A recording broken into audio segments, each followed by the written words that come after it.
Good evening friends. फिर एक बार indices के वीडियो को लेकर आज मैं बात कर रहा हूं।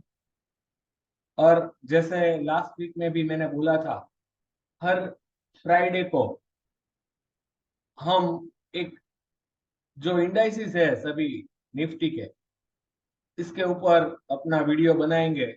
और लास्ट टाइम मैंने ऐसा बोला था कि ज्यादातर इंडाइसिस है वो 20 डीएमए पर खड़े हैं। अगर ये 20 डीएमए टिकता है तो कोई बात नहीं। अगर ये 20 डीएमए ब्रेक होता होएगा तो फिर दिक्कत आएगी। लेकिन जैसा हमने ये वीक में देखा, सभी ने 20 डीएमए से अपना बाउंस दिया। तो आज नेक्स्ट वीक के लिए हम वीडियो अपना शुरू करते हैं। आज हम वीक्स के बारे में बात करेंगे पहले। तो जो वीक्स है वो कितने दिनों से ये रेंज में कंसोलिडेट हो रहा है और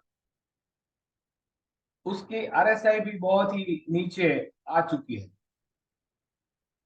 तो हमारा अपसाइड भी उसी तरह लिमिटेड रहेगा।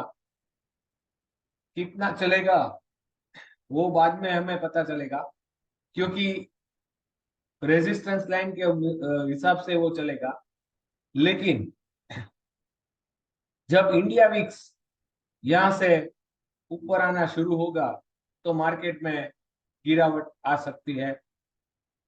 जो भी काम कीजिए, मार्केट बुलिश है, लेकिन जो भी आप काम करें वो स्टॉप लॉस के साथ करें, क्योंकि अपना कुछ लॉस न हो जाए।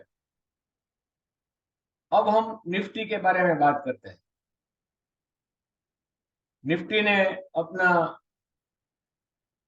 ऑल टाइम हाई बना दिया है और हमने मार्केट में पूरे फायरवर्क्स पटाखे देखे हैं। तो सभी को अच्छा ही लगेगा कि निफ्टी ऑल टाइम हाई पे है। उसके साथ वो खुशी है, लेकिन उसके साथ एक बात और भी है कि आपका पोर्टफोलियो कितना चला,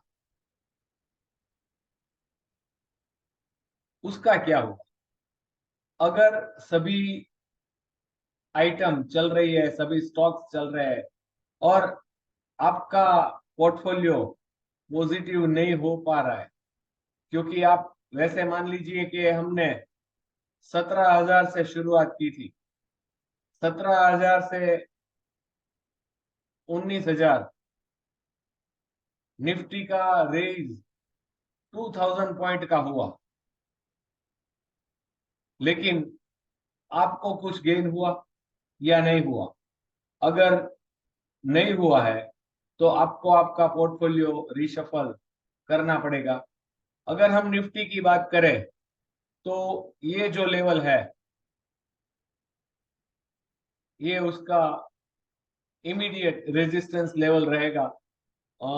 करीबन 19,200 या तो 500 के आसपास।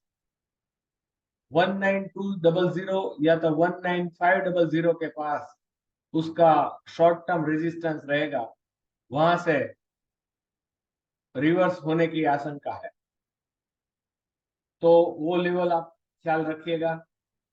अगर हम बैंक निफ्टी की बात करें तो बैंक निफ्टी में जैसे आपने निफ्टी में देखा है, उतना जोश बैंक निफ्टी में हमें नहीं दिखाई दे रहा। वो उतना ज्यादा बढ़त नहीं ले पाया है जितना निफ्टी ने दिया है। निफ्टी ने 3 ग्रीन कैंडल ऐसे अपर साइड में बनाई हुई है, लेकिन बैंक निफ्टी अभी वही रेंज में है जहां से वो रेजिस्ट हो रहा था। बहुत थोड़ा ही उसे ऊपर गया है, क्योंकि 44,500 तक का उसका रेजिस्टेंस था ही। तो करीबन 200 पॉइंट ही ज्यादा अप हुआ है। वो निफ्टी के हिसाब से बहुत कम है। और ऐसा वो भी हम सोच सकते हैं कि अगर ये थोड़ा भी ऊपर जाए तो करीबन 4-5 000 या तो 45200 तक वो पहुंच सकता है, लेकिन वो पॉसिबिलिटी इतनी कम हो रही है कि अभी आपको उसका इंतजार भी करना पड़े। अगर हम निफ्टी 500 के बारे में बोले तो उसने भी अपना हाई बनाया है। अगर हम निफ्टी ऑटो की बात करते हैं तो निफ्टी ऑटो ने ये जो 200 डे का मूविंग एवरेज है, सॉरी 20 डे का मूविंग एवरेज, लास्ट वीक यहाँ पे रुका था और वहां से ये 4 दिन में उसने ये बाउंस दिखाया। तो 20 डीए में उसको पॉजिटिव निकला वहां से और पॉजिटिवली उसने अप साइड में मूव दे दिया। हम एनर्जी के बारे में बात करें तो एनर्जी का जो पोर्शन है वो यहीं पे रुका हुआ है।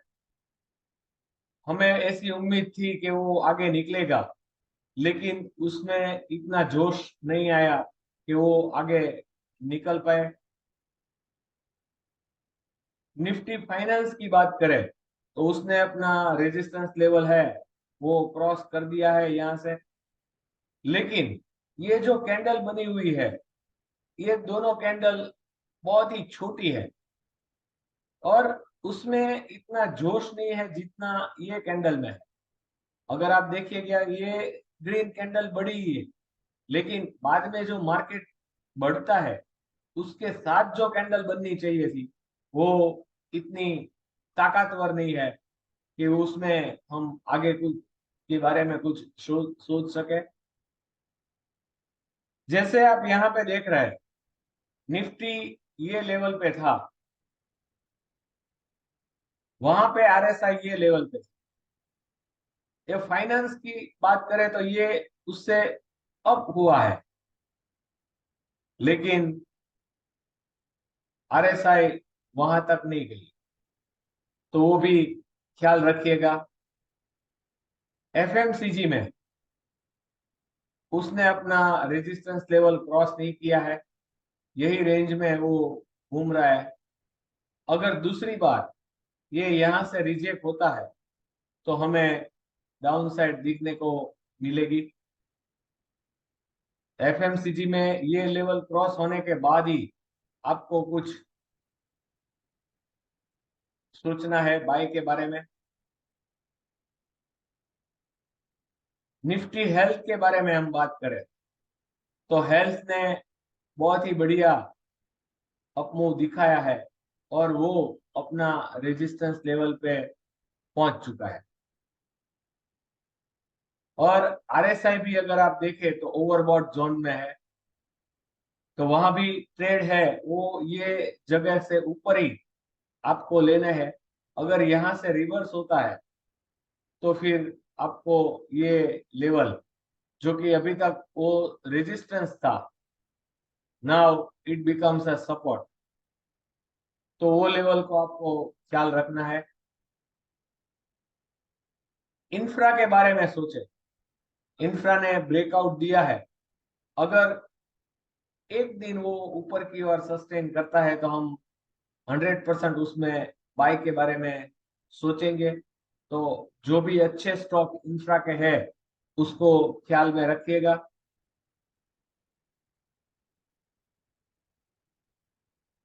आईटी बहुत ही बढ़िया, क्योंकि अभी तक निफ्टी नहीं चल रहा था, उसके पीछे आईटी का बहुत बड़ा हाथ था। लास्ट टाइम मैंने ऐसे बताया था कि ये 200 डीएमए और 50 डीएमए के बीच फंसा हुआ है और उसने ये बढ़िया ब्रेकआउट आज दे दिया और 200 डे को क्रॉस करके वो आगे निकला है। अगर ये भी क्रॉस कर पाता है तो हम अपर के लेवल देखेंगे। तो आईटी हमारी ओर से बुलिश है। अभी हम मीडिया के बारे में सोचे तो मीडिया जैसे आईटी था, ऐसे ही मीडिया अभी देखिए 200 और 50 के बीच घूम रहा है। अगर ये सपोर्ट बन गया और वो सपोर्ट वो चलता भी है, तो हम मीडिया में अपर साइड देखेंगे जरूर से। तो ये लेवल आप ख्याल रखिएगा कि ये जो 50 डीए में है वो मीडिया में नहीं टूटती, तो मीडिया के जितने भी स्टॉक्स है वो अप साइड में बुलिश हो जाएंगे, क्योंकि अभी ये जो कंसोलिडेट हो रहा है वो 50 एंड 200 के बीच में है। मेटल की बात करें, मेटल ने यहां से बाउंस दिया, लेकिन पहले तो उसने 20 डीए में तोड़ दी थी, लेकिन फिर क्रॉस करके वो ऊपर की साइड में निफ्टी के साथ गया हुआ है, लेकिन यहाँ पे वो रेजिस्टेंस फेस कर रहा है। अपसाइड के लिए ये रेजिस्टेंस लेवल को पार करना जरूरी है, तो यहाँ तक जा सकता है। देखते हैं मंडे को क्या होता है। अगर नहीं रुकते तो ये 50 डीए में और 200 डीए में तक वापिस नीचे आ सकता है।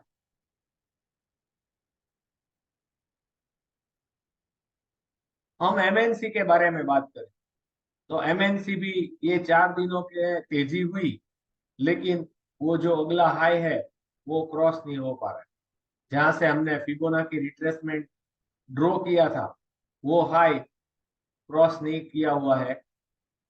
अप मूव तभी बनेगा जब ये अगला हाई क्रॉस कर पाएगा और उसके ऊपर सस्टेन भी होगा, वरना नहीं हो पाएगा, क्योंकि ये आरएसआई में नेगेटिव डाइवर्जन दिखा रहा है।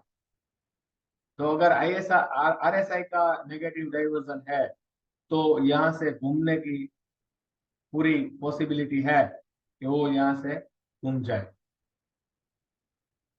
ऑयल और गैस की बात करें तो उसने जो अपना मूव है वो नेगेटिव मूव दिया हुआ है। पहले 50 डे को तोड़ दिया था, अभी उसके ऊपर क्लोज हुआ है, लेकिन ये जो रेजिस्टेंस है वो 200 और अपना रेजिस्टेंस लेवल उसके पास है। अगर ये क्रॉस नहीं हो पाएगा तो ये भी ऑयल एंड गैस भी नीचे आएगा, और उसका पूरा फोकस है वो आपको रिलायंस पे रखना है। रिलायंस अगर 2600 से आगे नहीं जा पा रहा है तो हमें मार्केट में भी गिरावट देखने को मिल सकती है। फार्मा की बात करें तो फार्मा में मैं तभी बुलिश था, और बहुत ही बढ़िया ब्रेक दिया है उसने। सबसे अच्छा मूव फार्मा में मिला। अगर आप लास्ट टाइम का वीडियो देखें तो भी मैंने ऐसा बोला था कि मैं फार्मा में बुलिश हूं, और उसने यहाँ पे सपोर्ट लिया है। अगर ये सपोर्ट टिकता है तो उसमें बाउंस दिखाई देगा, और आप देखिए ये पूरा का पूरा सबसे अच्छा बाउंस फार्मा ने दिया है। अगर वो लेवल आपने पहचाने होते और उसको फॉलो किए होते तो आपको बहुत ही बढ़िया मिलता। अगर आप ये देखें तो ये पूरा का पूरा रेजिस्टेंस लेवल अभी आ चुका है उसमें। तो फार्मा में अप मूव थोड़ा कमजोर हुआ है। आरएसआई भी ओवरबॉट जोन में चली गई है, तो वहां पे देख के काम कीजिएगा। अगर हम कंजम्पशन के बारे में बात करें तो उसने अप मूव बढ़िया दिया है, और अगला जो हाई है उसको भी क्रॉस कर दिया है, तो उसमें ख्याल रखने की गुंजाइश है। लेकिन आरएसआई का नेगेटिव डाइवर्जन वो नेगेटिव पॉइंट है उसके लिए, तो उसका ख्याल रख के हम काम कर सकते हैं। अगर हम रियलिटी के बात करें तो रियलिटी में भी ये जो 4 अप मूव आए हैं, लेकिन आप अगर कैंडल को ध्यान से देखेंगे तो चारों के चारों कैंडल में वो कोई भी कैंडल ऐसा स्ट्रॉन्ग नहीं है और पिछला वाला हाई भी क्रॉस नहीं हुआ है, आरएसआई भी नेगेटिव डाइवर्जन में है, तो पॉसिबल है कि एक डाउन साइड आ सकती है। हम कमोडिटी के बारे में बात करें, कमोडिटी यहाँ पे कंसोलिडेशन हो रहा है, लेकिन वो 200, 50 और 20 तीनों मूविंग एवरेज के ऊपर है। अगर ये हाई क्रॉस हो गया तो उसमें अप मूव आ सकता है यहां तक। ये जो गैप है वो कवर हो जाएगा, तो उसमें भी हम ख्याल रख सकते हैं। निफ्टी अल्फा की बात करें तो वो भी अपने पुराने हाई पे रुका हुआ है। ये जो लेवल है वो उसका पुराना हाई है। अगर ये लेवल क्रॉस हो जाता है तो फिर ये भी लेवल ऐसा है कि यहाँ पे भी उसको रेजिस्टेंस मिल रहा है। तो अगर ये लेवल क्रॉस नहीं होता है तो उसमें कंसोलिडेशन या तो गिरावट आ सकती है। अगर हम बैंक में पीएसयू बैंक के बारे में बात करें तो पीएसयू बैंक उतना अच्छा नहीं चल रहा है। हाँ, वो उसने 20 और 50 डीएमए के ऊपर क्लोज दिया हुआ है, लेकिन जो रेजिस्टेंस लाइन है वो रेजिस्टेंस लाइन को क्रॉस नहीं कर पा रहे। प्राइवेट में भी आप देखेंगे कि आज एक्सिस बैंक एक ही ऐसा स्टॉक था बैंक में जो चला है, otherwise ICICI, HDFC, Kotak, SBI सभी नहीं चल पा रहे। लेकिन जो प्राइवेट बैंक का इंडाइसिस है उसने पॉजिटिव क्लोज दिया हुआ है, तो हम उसको ध्यान में रख के काम कर सकते हैं। Thank you very much.